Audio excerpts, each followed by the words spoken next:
Hola y Dios bendiga. En la pasada lectura estuvimos leyendo el libro de Hechos de los Apóstoles, ¿verdad? En el capítulo 2 y leímos hasta el verso 13.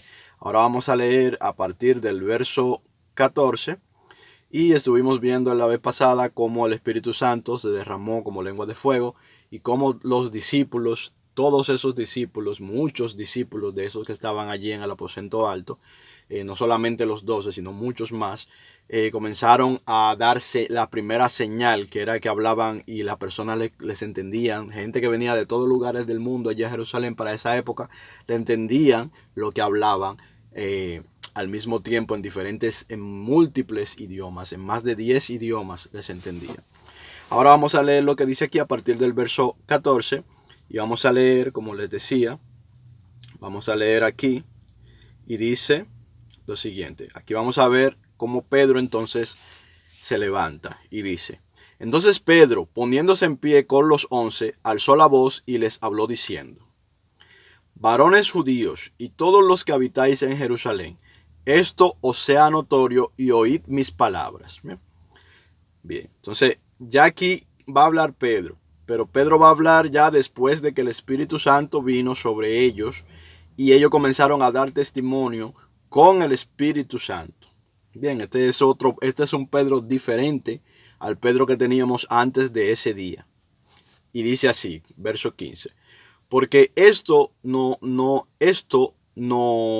están ebrios. Estos no están ebrios. Es decir, las personas que están ahí, algunos creían que era que estaban ebrios, porque veían el alboroto. Estos no están ebrios como vosotros suponéis,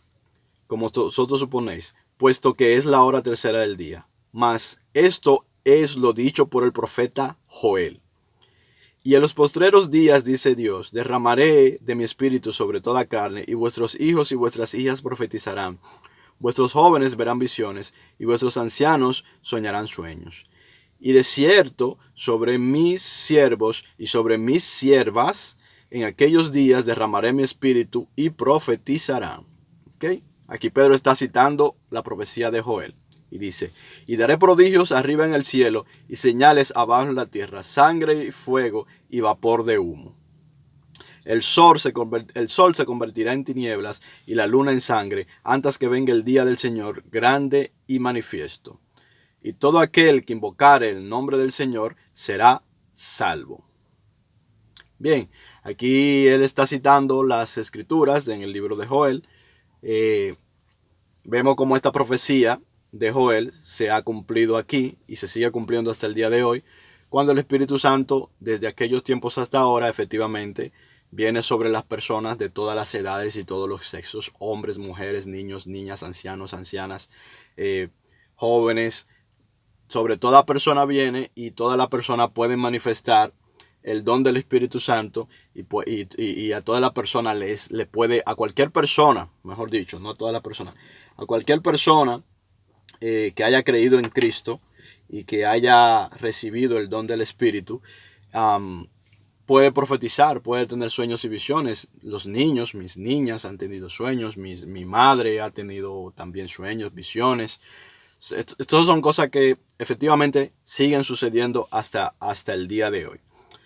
Esto estaba profetizado, se cumple a partir de ese día y Pedro lo está recordando aquí. Importante de esta profecía es recordar que el que invocar el nombre del Señor será salvo. Es decir, que en la antigüedad muchos no sabían que iba a ser así, que la salvación vendría por invocar el nombre del Señor, no por un sacrificio personal, sino por invocar el nombre del Señor. Es decir, es la salvación por gracia, la salvación por aceptar a Cristo como nuestro Salvador. Y esto es parte de esta profecía de Joel. Entonces seguimos leyendo en el verso 22 el discurso de Pedro y dice: Varones israelitas, oíd estas palabras. Jesús Nazareno, varón aprobado por Dios entre vosotros, con las maravillas, prodigios y señales que Dios hizo entre nosotros por medio de él, como vosotros mismos sabéis, a este, entregado por el determinado consejo y anticipado consentimiento de Dios, prendisteis y matasteis por manos de inicuos, crucificándole. Es decir, ustedes lo atraparon y lo mataron por manos de inicuos, quiere decir de personas que no creían en ese Dios, por los romanos, ¿verdad? lo entregaron en sus manos para matarle, crucificándole, al cual Dios levantó, sueltos los dolores de la muerte, por cuanto era imposible que fuese retenido por ella. Era imposible que fuese retenido por la muerte. Y dice en el 25. Porque David dice de él, y aquí viene a dar profecía también: veía al Señor siempre delante de mí, porque está a mi diestra, no seré conmovido. Por lo cual mi corazón se alegró y se gozó mi lengua, y aún mi carne descansará en esperanza.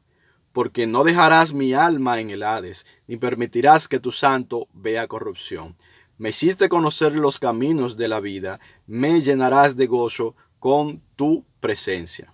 Bien, recordemos que como hemos visto que los salmos están llenos, tienen muchas profecías, y muchas de ellas son sobre Jesús. Seguimos en el verso 29. Aquí Pedro nos los está confirmando otra vez, como nos lo confirmó Jesucristo cuando leíamos el libro de Lucas. Dice verso 29. Varones hermanos, se os puede decir libremente del patriarca David, que murió y fue sepultado, y su sepulcro está con nosotros hasta el día de hoy. Es decir, lo que Pedro le está diciendo: señores, aquí ustedes podemos ver que David murió y su sepulcro está con nosotros hasta el día de hoy. Es decir, esto David no lo dijo de sí mismo. Es lo que está queriendo decir Pedro al pueblo. Entonces, esto David no lo dijo de sí mismo. Entonces, verso 30. Pero siendo profeta, o sea, porque David era profeta y profetizaba en salmos, ¿verdad?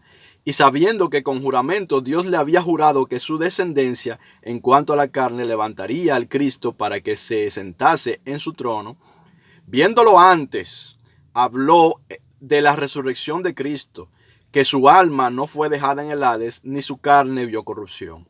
A este Jesús resucitó Dios, de lo cual todos nosotros somos testigos. Los que están allí dicen: nosotros somos testigos.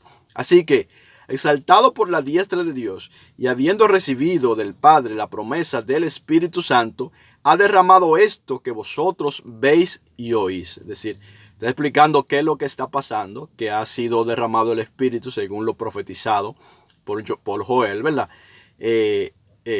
Y por la promesa de Jesucristo. Y dice: porque David no subió a los cielos, pero él mismo dijo el Señor a mi Señor: siéntate a mi diestra. Esto está en un salmo también. Hasta que ponga a tus enemigos por estrado de tus pies. Sepa pues ciertísimamente toda la casa de Israel que a este Jesús, a quien vosotros crucificasteis, Dios le ha hecho Señor y Cristo.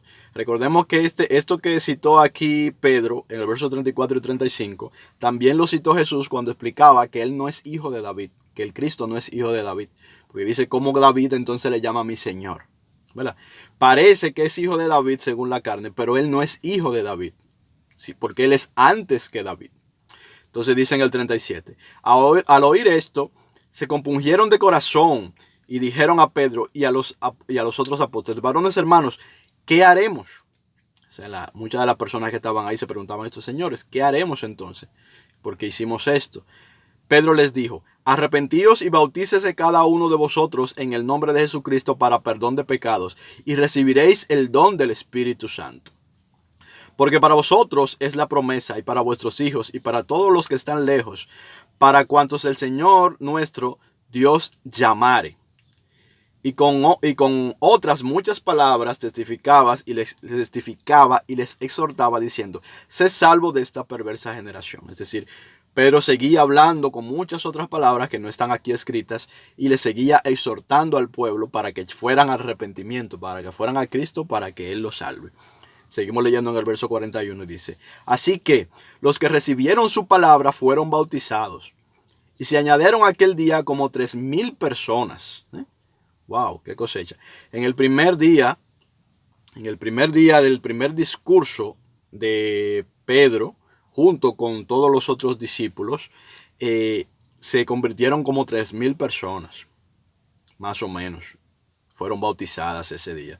Y dice en el 42: y perseveraban en la doctrina de los apóstoles, en la comunión los unos con los otros, en el partimiento del pan y en las oraciones.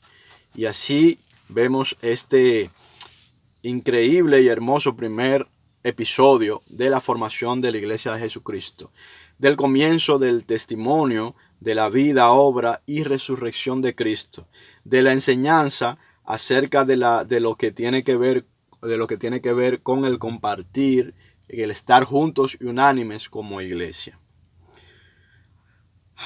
Vamos a terminar, le vamos a leer hasta ahí, pero vamos a terminar del libro hasta el 47 para ver esta parte. Dice: y sobrevino temor a toda persona, y muchas maravillas y señales eran hechas por los apóstoles. O sea, los apóstoles hacían muchas maravillas y muchas señales, muchos milagros que servían como señal. Todos los que habían creído estaban juntos y tenían en común todas las cosas. Y vendían sus propiedades y sus bienes y los repartían a todos según la necesidad de cada uno. Y perseverando unánimes cada día en el templo y partiendo el pan en las casas, comían juntos con alegría y sencillez de corazón, alabando a Dios y teniendo favor con todo el pueblo. Y el Señor añadía cada día a la iglesia los que habían de ser salvos. Es decir, el Señor iba añadiendo cada día a más personas. Como vemos, ellos habiendo entrado en el reino de Dios, se gozaban juntos, unánimes, compartían de las cosas que poseían, compartían del alimento y compartían la palabra los unos con los otros también. Así comenzó nuestra iglesia, la iglesia de Cristo, la iglesia de la cual nosotros formamos parte, que es la reunión, el conglomerado, todas las personas que hemos creído en Cristo y le hemos hecho nuestro Señor y Salvador. Dios le bendiga mucho. Nos seguimos viendo pronto.